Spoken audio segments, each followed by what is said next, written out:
Hello and welcome to my presentation. My name is Brent Gifford and I'm going to be talking about today medicinal cannabis.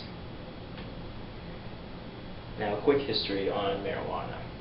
It originated in Central Asia and it was cultivated and dispersed before written history. 2700 BC is the first written record of known cannabis use in China, and recently, or in the past few years, they found the oldest cannabis on record, and it's around 2500 years old, which is very old. They found it in a tomb in the Gobi Desert. Some more stats about the history of marijuana is that in the 1950s to the 1960s, it came into America more as a more popular social drug. That's when its usage increased dramatically. It wasn't really that popular of a drug before the 50s.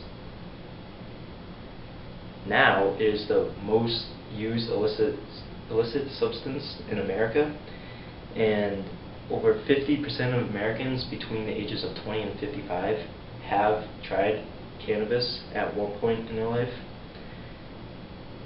Numerous states, though, have made compassionate laws, which include decriminalization and medicinalizing the plant. And there's confusion between the two, between decriminalization, legalization, and medicinalization, and I might as well get that out of the way before we begin. Decriminalization is decriminalizing the use of marijuana, meaning you won't get in as much trouble if you are caught with it. You'll mostly be slapped with a fine ranging from $100 to $200, and it's almost like a parking ticket.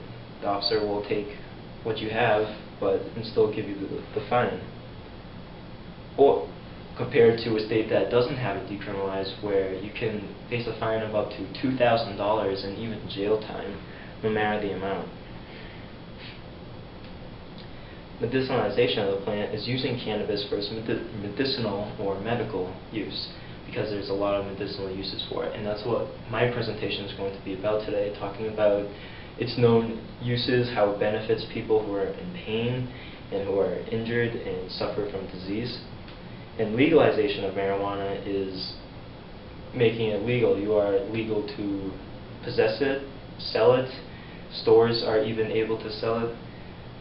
Currently, there is no state in America that has legalized marijuana, but there are plenty of states that have medicinalized it, around 13, including Vermont and Maine, right next to New Hampshire, and Massachusetts has even decriminalized it.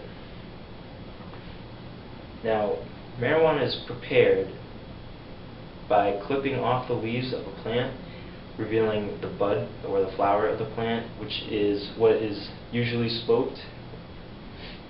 And the scientific name for marijuana is Cannabis sativa, which is where it gets its name cannabis from. And the majority of the active ingredient in marijuana is located in the bud of the plant, the flower, which is why it's the most sought after part.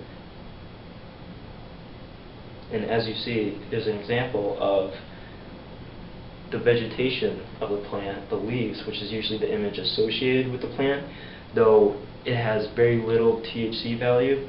And over here is the actual flower of the plant, and that is what's usually sold, bought, or inhaled, smoked. Other preparations of marijuana includes hash, and this a lot of people might not know about. Hash is dried resin of the plant. As you see on this image, there's almost a frost-like glow to the plant.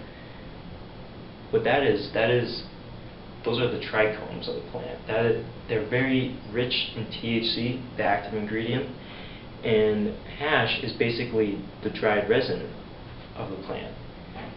So it's very potent, and it's compacted and heated, so it forms a almost chalk brick-like substance that is able to maintain structure but is easily breakable. And with this, you can also smoke it.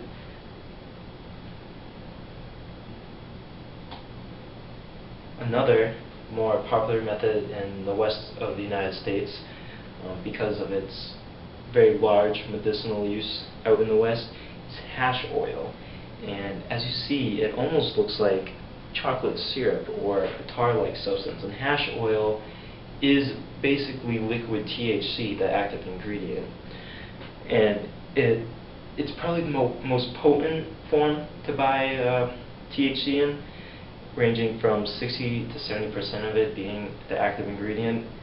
And it's becoming more and more popular, for one, because of its convenience. It's a lot smaller and it doesn't smell like plant, so therefore it's easy to smuggle. But for medicinally, it's because it's more potent and it gives the patient a stronger effect. The active agents. I mentioned that the active ingredient in marijuana was THC, and that stands for tetrahydrocannabinol. And specifically, there is delta-9 tetrahydrocannabinol and delta-8 tetrahydrocannabinol, as well as cannabidol, which includes of the cannabinoids, and active metabolites.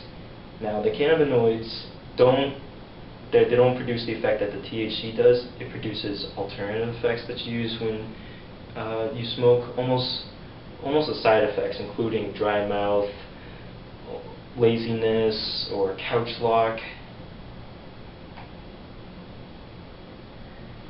Now, administration, as I was saying, there are actually different ways to take in the active ingredient THC, which is, for patients, the end goal, because that is the pain reliever to them.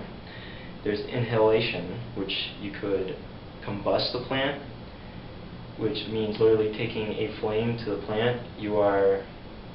You're combusting the THC, the heat activates it, and you're combusting also all the cannabinoids that are in the plant.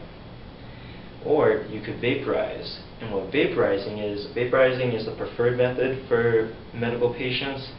Vaporizing heats the plant up to a certain temperature, around 350 degrees, where the plant itself does not combust, it just heats up. But at that temperature, the tetrahydrocannabinol evaporates, becoming a vapor. Also, the cannabinoids aren't able to vaporize or combust at that temperature. Therefore, they're still retained in the plant. And as I said, the cannabinoids are what produce a lot of the negative effects of the plant. When you have a pure THC intake, it alleviates the pain, but takes away the grogginess, I should say. It's more clean, and that's why it's the most preferred method for medicinal patients. Oral, such as tincture, eating, or drinking. There are many methods where people extract the active ingredient THC into a butter or an oil, and then they basically just cook with it, and once consumed, it produces almost similar effects to if combusting it. But because you're eating it and it's broken down inside your stomach, it takes that tetrahydrocannabinol and produces a different chemical. Though it's still just as harmless, then it sends a signal to your brain, and from there it creates a somewhat different sensation. There's also Marinol, which many people don't know about, but Marinol is basically THC in a pill form, which the United States government funded research on, though they made the plant itself illegal. Marinol was created by a pharmaceutical company funded by the United States because they wanted